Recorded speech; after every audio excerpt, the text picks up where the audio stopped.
I witnessed a couple of things in the present. It just didn't happen very long ago, and I started looking at the differences between the attitudes of these people that were involved in these issues. The most recent one, I was at Lowe's returning some materials that I had bought. And there was a lady that was at the register or the checkout. She was also returning something, and I was in line behind her, waiting on her to get finished up. And the person waiting on her was having trouble pulling her name up. She wasn't, I'm not sure what she was doing. She was trying to make a payment or something a little more complicated than just returning goods. But anyway, after I'd stood there for about a minute, the lady that's standing there being waited on, she turns away from the person that's helping her. She faces towards the back of the store. In other words, she was at the front of the store and she faced towards the back. And just as loud of a voice as that she could possibly muster, she yelled out.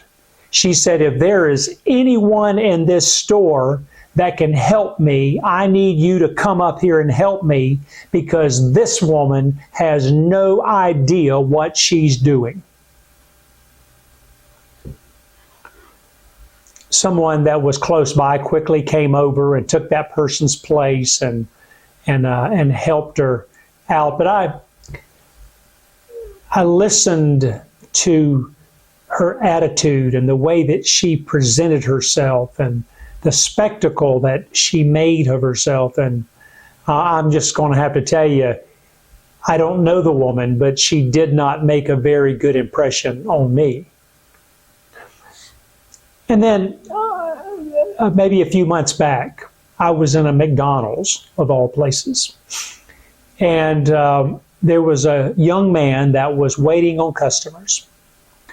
And he would wait on the customer and he would say, "Is there anything else that I can help you with?" And while I was standing there waiting on my order, there were even some complications that came up. And he said, "Oh, let me make that right for you." He said, "How can I do this so that you'll feel that you've been treated correctly?"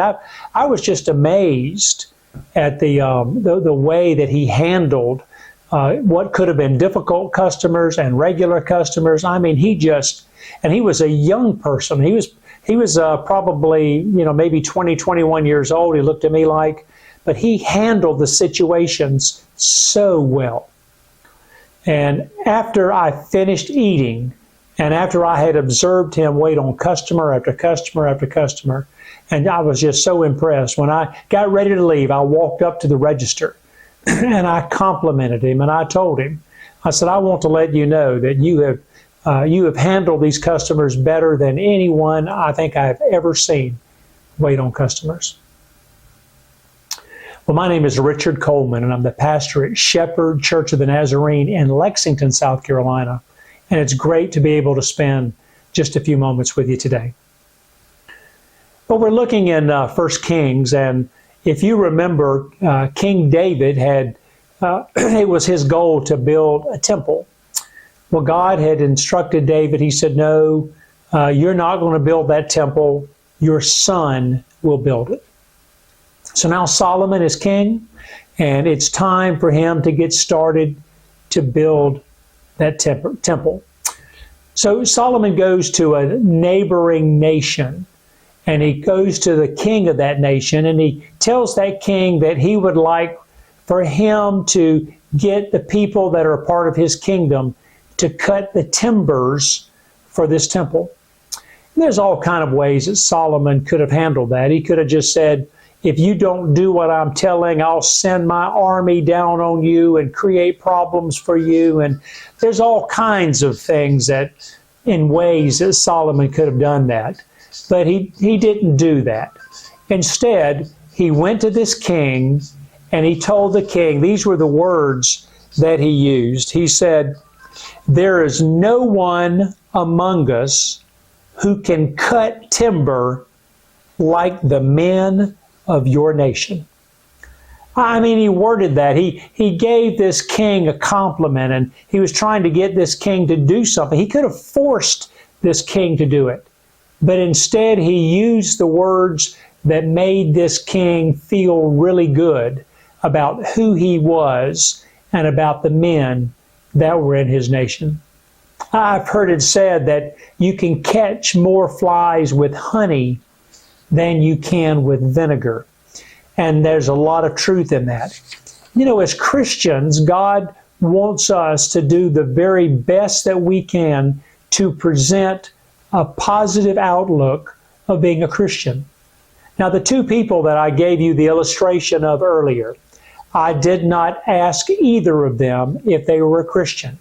I don't know what their religious beliefs were. But I'll tell you that if that first person was a Christian, and if I went somewhere and found out that that they professed to have been forgiven of their sins and living for God every day, after they turned and yelled out and embarrassed the person that was there and made a spectacle of themselves, if they were to announce that they were a Christian, I probably would kind of drop my head and walk off, because I probably wouldn't want to be identified as a Christian at that particular moment. On the other hand, that young man from McDonald's, if I would have asked him, and if he just said, oh yes, I'm a Christian and I love God and I want to be a good representative for Him, then I would have believed him instantly because of his attitude and the way that he treated people. You see, that's what God wants of us. He wants us to have the right attitude, and He wants us to treat people well. Now, there's times when we have to stand up and say, you know, this is not right and something needs to be done, and I'm going to stand my ground. But even during those times, we can do it with a Christ-like attitude. Well, the Apostle Paul had something to say about that. I believe it was in Ephesians chapter 4. He said, don't use foul or abusive language. Let everything you say be good and helpful, so that your words will be an encouragement to those who hear them. Be kind to each other, tender-hearted, forgiving one another, just as God, through Christ, has forgiven you. Our words have powerful effects.